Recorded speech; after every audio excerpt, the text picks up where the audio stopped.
Cause I don't give a fuck what you say. Yeah, I'ma do shit my way. So you can go 제가 이번 주 준비한 기업은 CSB 인드입니다.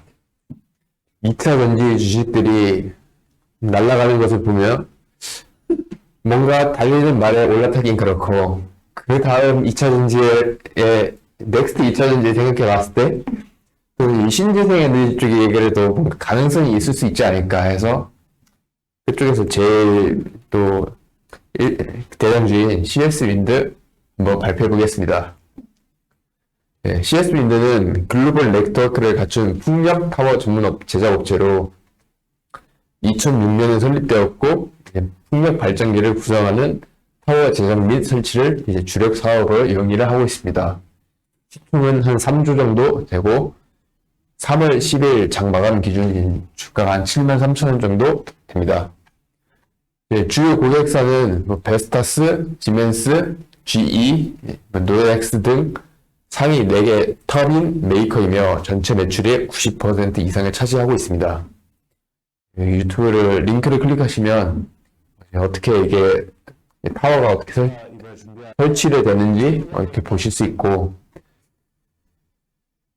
네, 이렇게 딱 보시면은 이게 타워입니다. 이게 블레이드고 돌아가는 게 터빈. 그래서 이게 타워인데 이걸 만드는 회사가 이제 CS 윈드, 이렇게 생각하시면 될 것 같습니다. 이 육지에 있는 게 온쇼어 타워, 그다음에 여기 바다 쪽에 있는 게 오프쇼어 타워, 이렇게 봐주시면 될 것 같습니다. 이거 만드는 거는 철을 들고 와서 쭉 해서 둥글게 만들고, 용접을 열심히 해서, 이게 용접이 매우 중요합니다. 용접을 해서 열심히 또 이렇게 이어붙이면 이게 타워가 됩니다. 그래서 이게 운송료도 비싸고, 그렇다 보니까 이런 전 세계적인 이렇게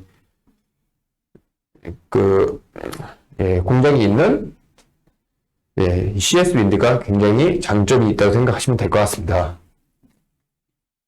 캐파는 이제 베트남에서 한 4,500억 원, 말레이시아에서 2,500억 원, 중국에서 1,500억, 대만에서 1,000억, 터키에서 1,500억, 미국에서 5,000억, 포르투갈에서 1,000억, 이렇게 정도 캐파가 나오고 있습니다. 매출 비중은 2022년 3분기 기준 대부분 이제 풍력타워 제조에서 나온다고 생각하시면 될 것 같습니다. 지역별 매출액 비중으로는 이제 유럽에서 47.4%,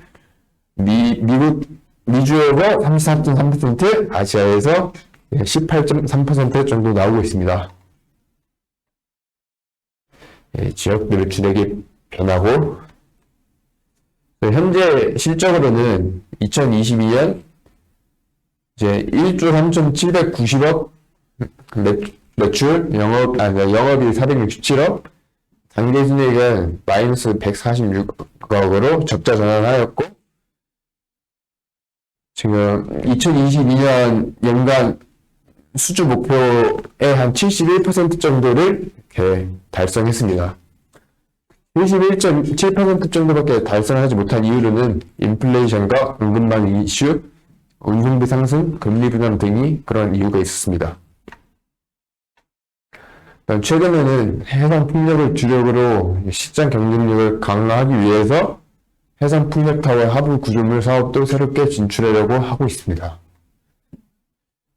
지금 CS 윈드는 시장 점유율의 약 16% 정도로 세계 1위이고, 중국을 제외했을 때 1위이고, 이렇게 4개 회사에서 90% 이상의 그런 매출 비율이 나오고 있습니다.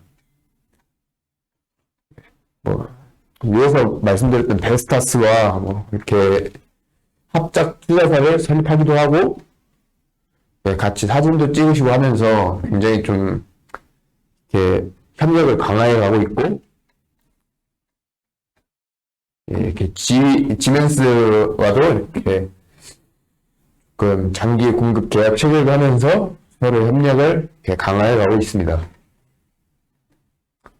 이게 밸류체인으로는 한국전력공사나 한국남동발전 뭐 이런 디벨로퍼가 터빈 메이커한테 이렇게 수주를 하고 발주를 하고 그다음에 터빈 메이커가 이제 윈드탑 메이커들한테 다시 수주를 주는 이렇게 이런 밸류체인이라고 봐주시면 될 것 같습니다.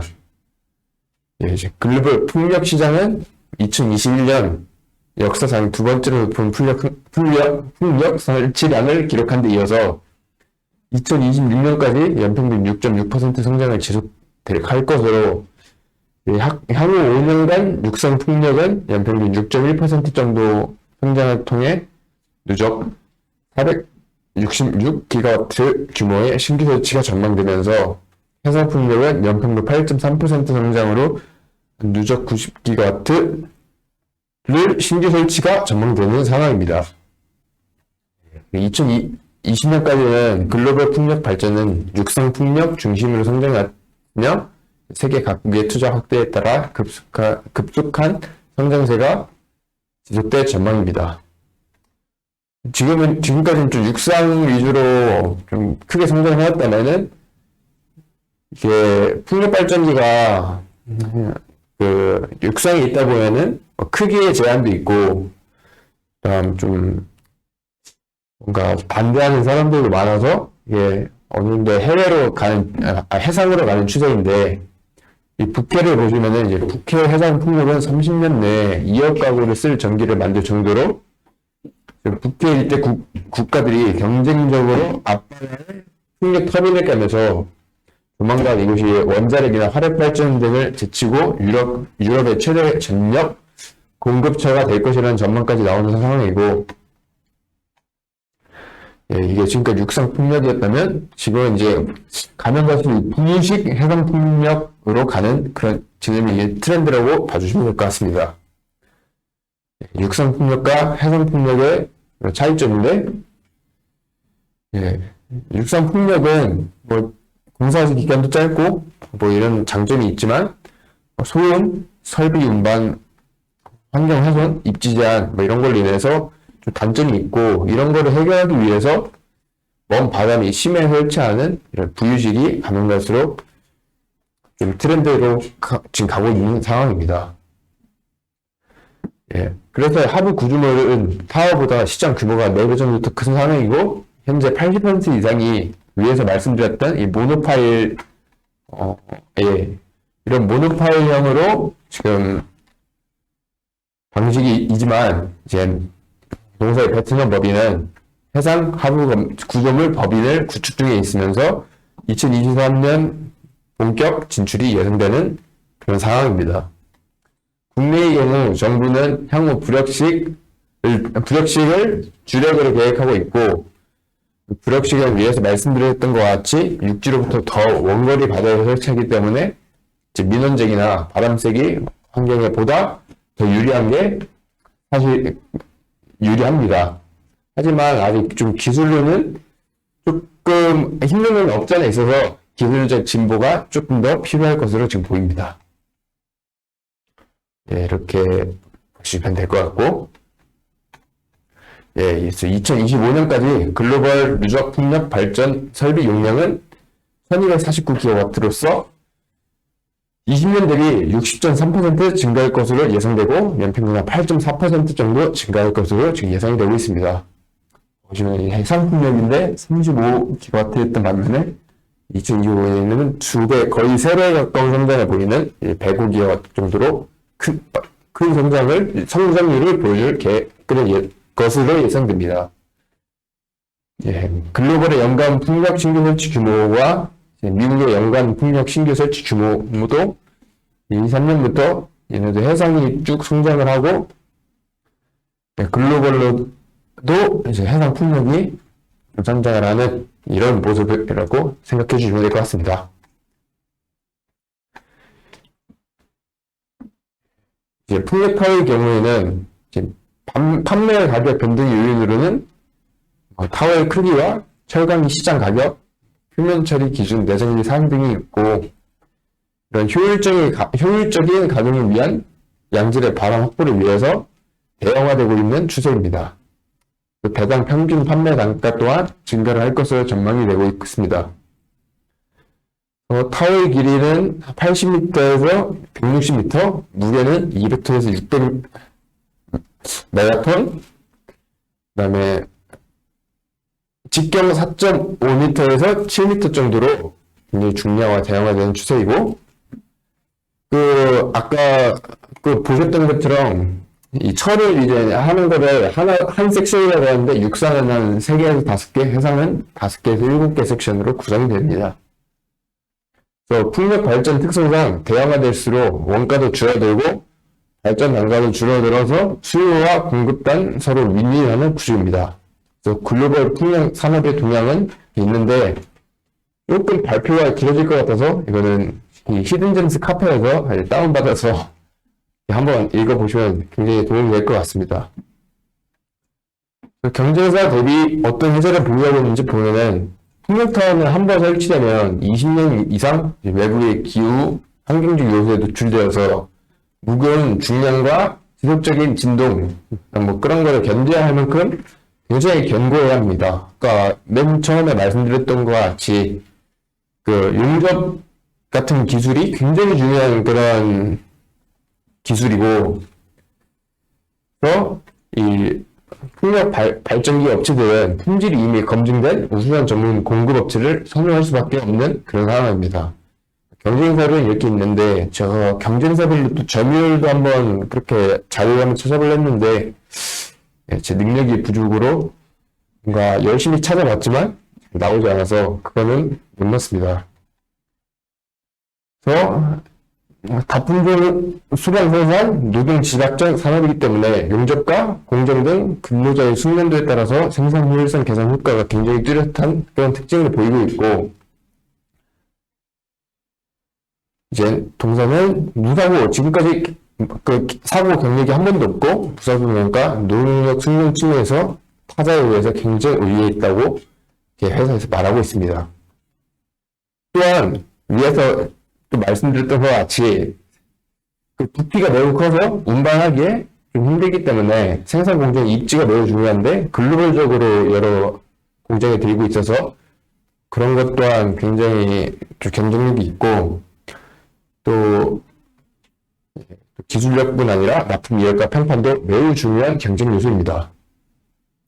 그래서 이 산업의 또 특징이 1년에서 5년 정도의 장기 납품 계약을 통해서 수주 물량 사전 확보하고, 실제로는 고객으로부터 6개월 단기 계약 형태로 구매 주문을 받아서 생산 납품합니다.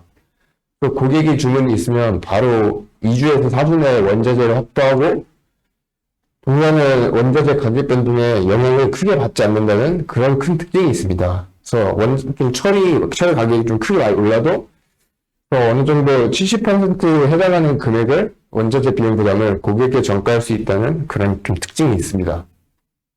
경영진들은 이 김성권 회장님 외 21인이 한 42.23%의 지분을 들고 있고, 회장님은 중앙대학교 무역학사를 졸업하시고 초기에는 화력 발전소 굴뚝과 같은 철 구조물을 주로 생산했으나 2002년에 유럽 친환경 신재생 에너지 시설을 늘리는 것을 보고 풍력타워 시장에 진출했습니다.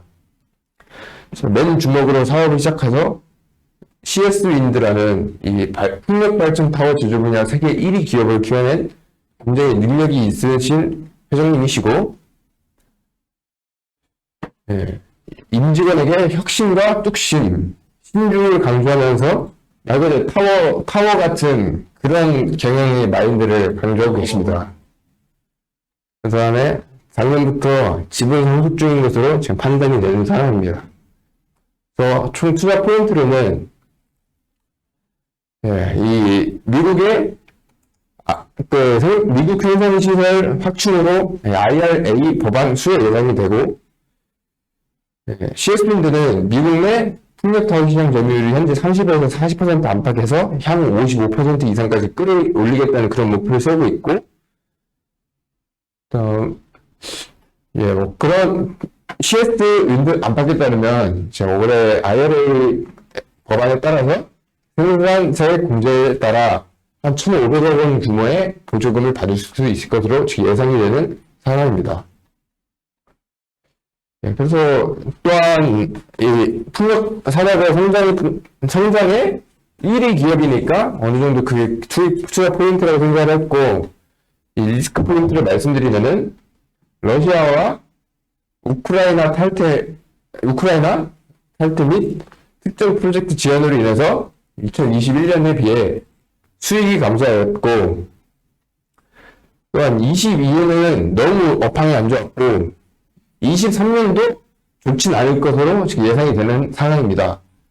하지만 글로벌적으로 24년부터는 크게 회복을 할 것으로 지금 예상이 되고 있고, 이거는 그 아까 고객사 주 매출처였던 베스터스의 아이아 자료에서 가져온 것인데, 글로벌적인 그런 비즈니스 환경을 봤을 때 인플레이션과 지정학적 그런 불확실성, 그다음에 이런 인플레이션을 인해서 좀 23년을 볼 때 여전히 좀 불투명한 그런 가시성을 보여주고 있고,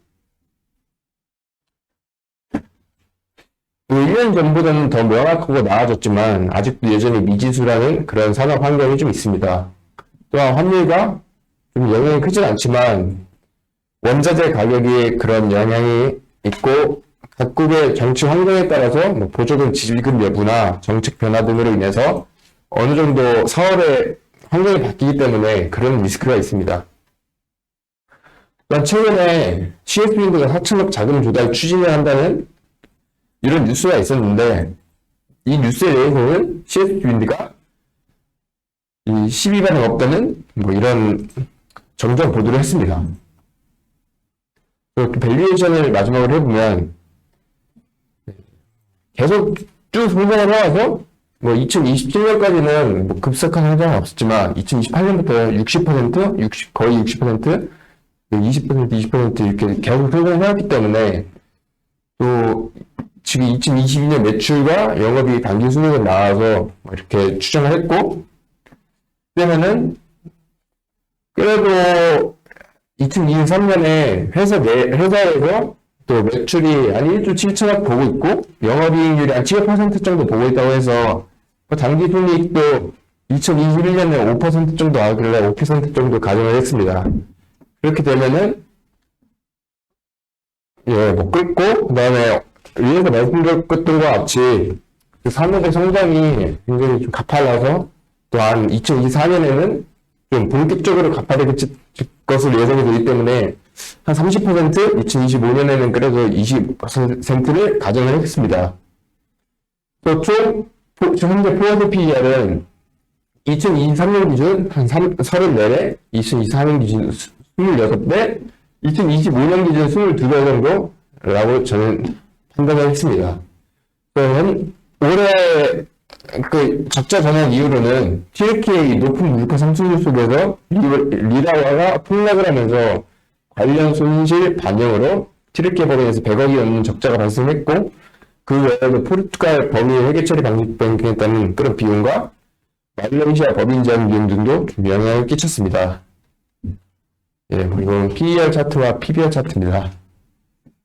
이걸 보시고 이 가격이 저는 지금 또 계속 성장을 할 것이라고 보기 때문에 이 정도 보면은 한 3년 정도 들고 있을 거면은 4분만 2, 3년 정도 홀드를 할 거면 4분만 하다고 생각을 하지만, 조금 또 한 3, 4년 전에 비해서 주가가 많이 올랐기 때문에 그것도 어느 정도 경쟁사와 비교도 해보고 하면서 좀 판단을 하시면 좀 큰 도움이 될 것 같습니다.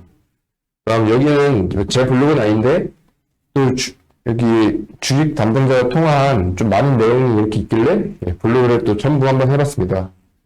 남의 또 통화를 한 거를 보면은 또 혼자 통화 안 해도 되고 도움이 될 것 같습니다. 네, 감사합니다.